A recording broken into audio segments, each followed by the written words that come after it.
is Shailaja. I am studying in 9th grade.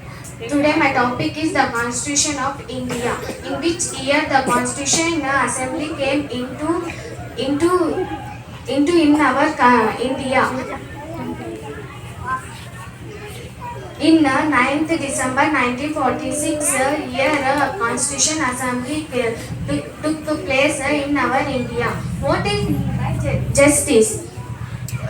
Justice is a social, economic and political. What is meant by liberty? Liberty or the expression, belief, faith and worship. What is meant by equality? Equality of status and opportunity to promote among them all.